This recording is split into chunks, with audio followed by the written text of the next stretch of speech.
Hello and welcome to this edition of the GBM Media Podcast from the Grace Baptist Mission Radio team.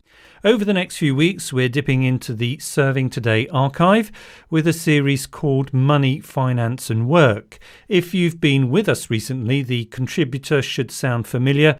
It's Graham Jones who was with us for the series on the spirit world and poverty and prosperity. If you missed them, then you can go back and find them as they're still available. Anyway, happy listening. Welcome to Serving Today, the programme for leaders in Christ's Church. This is Andrew Cook. I'm glad to be in your company once more. Money, Finance and Work. More lessons from the book of Proverbs.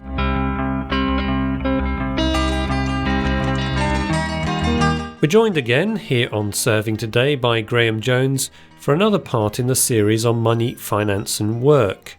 We're looking at this whole matter in the light of the prayer that Jesus taught, "Give us today our daily bread."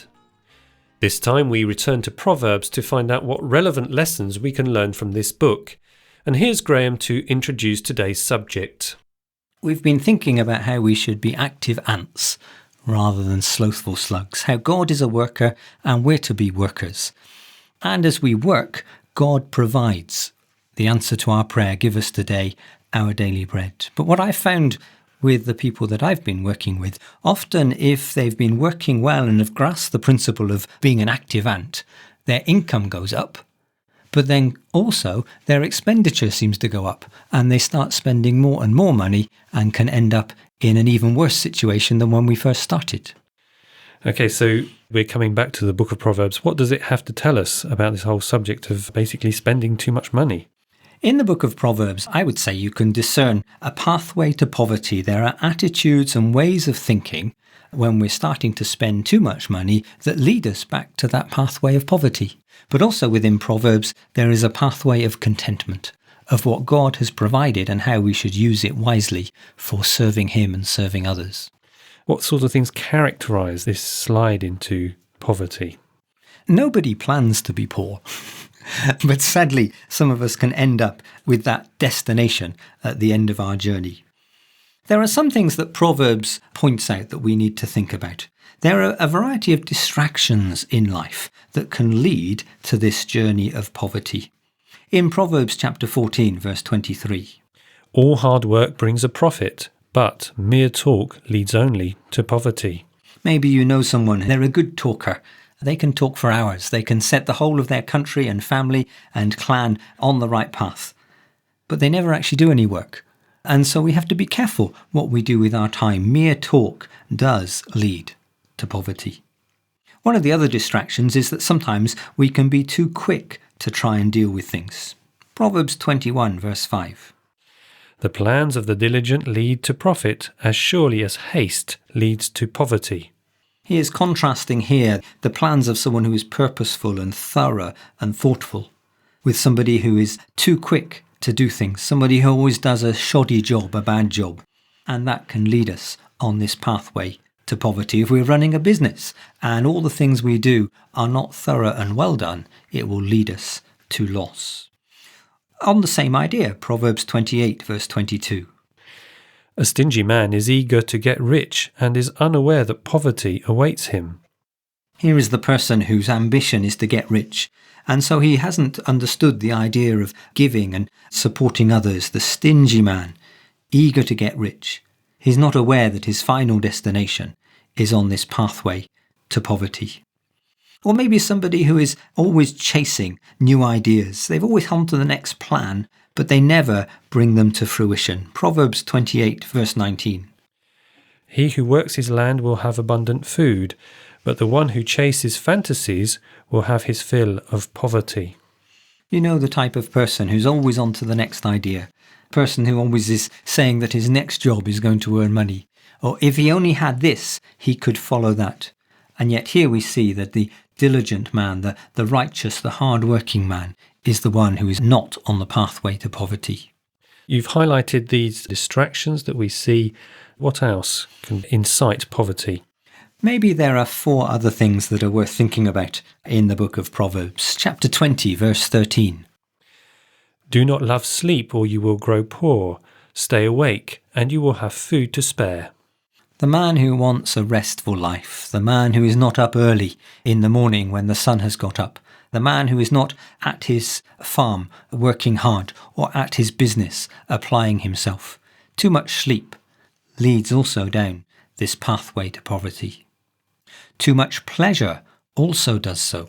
Proverbs 21 verse 17. He who loves pleasure will become poor.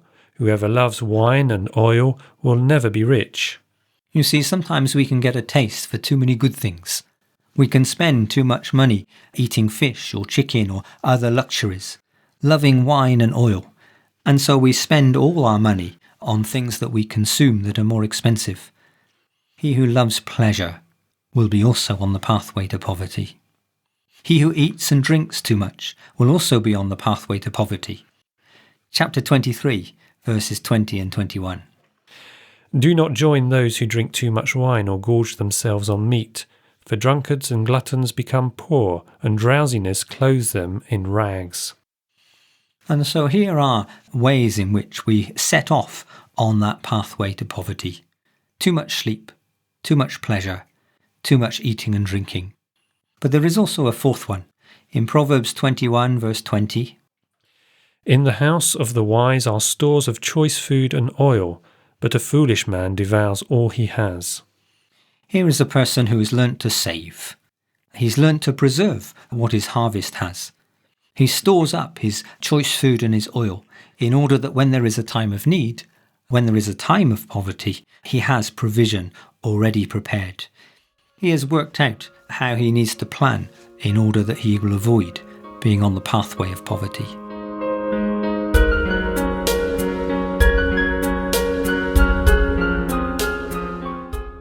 And so in the book of Proverbs, it doesn't just talk about poverty, but there is this other pathway, which is the pathway to contentment. It doesn't necessarily contrast it with wealth. What's the characteristic of the pathway to contentment?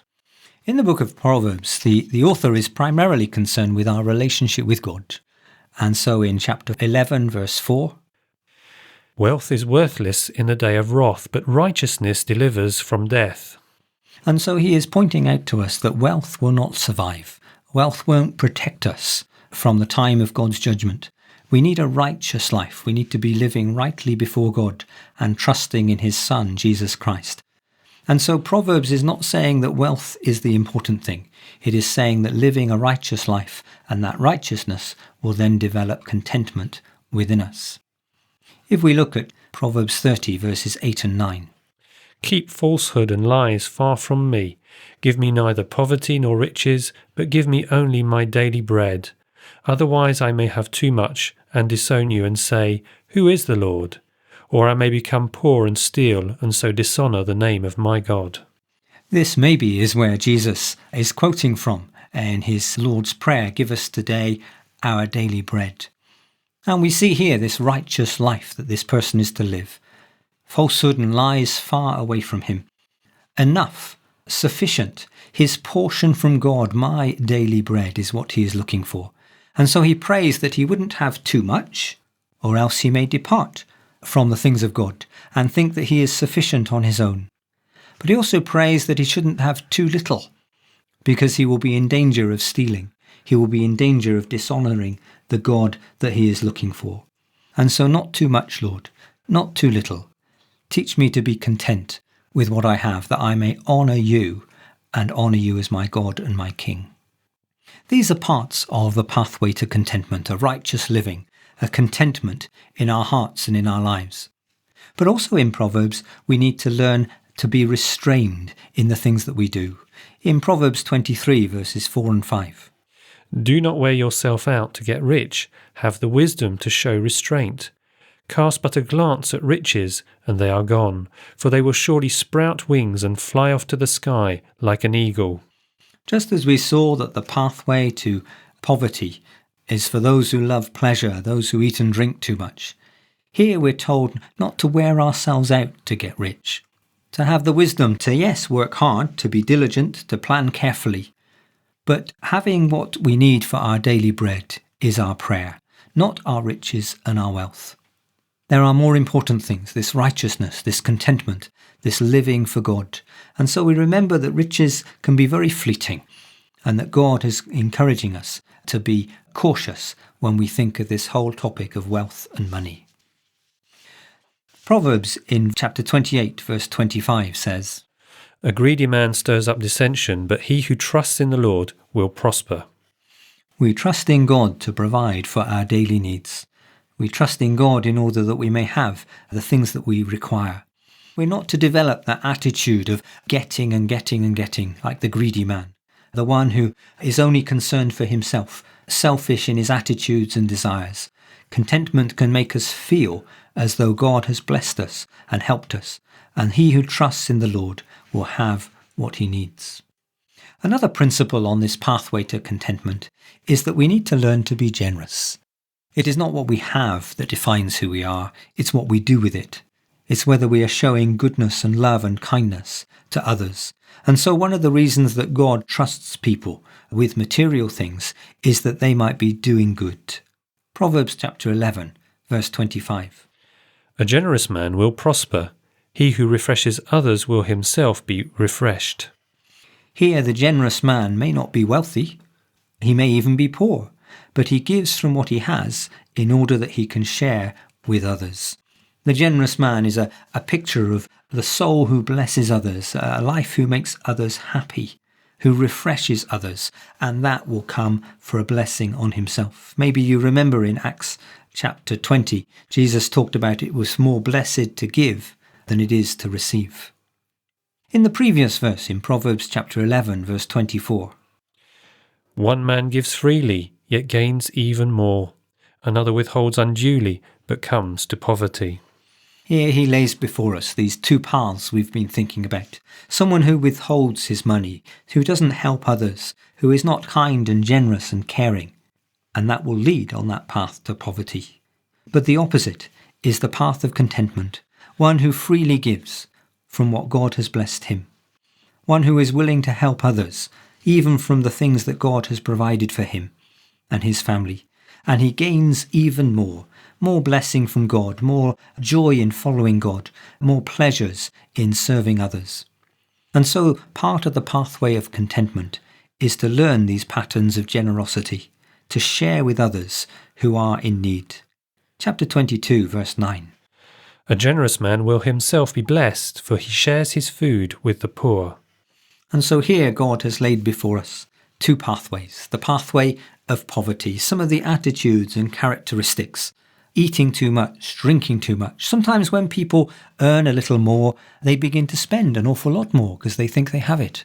But they've not learnt the idea of being content, being those who are helping others, trusting in God, not in their wealth, in order that they may be ready for the day of wrath to come. Well, with those thoughts, we bring this edition of Serving Today to a close. If you'd like to comment on what you've heard, the details on how to get in touch with the programme follow shortly. So, this is Andrew Cook saying goodbye. May God give us generous hearts as we serve Christ. That was Serving Today, a podcast from the Grace Baptist Mission Radio team. To get in touch with us, you can email us. The address is servingtoday@gbm.org.uk. On social media, you can follow Serving Today on X, Facebook, Instagram and Blue Sky. And there's the entire Serving Today back catalogue on our webpage. Go to www.gbm.org.uk/listen.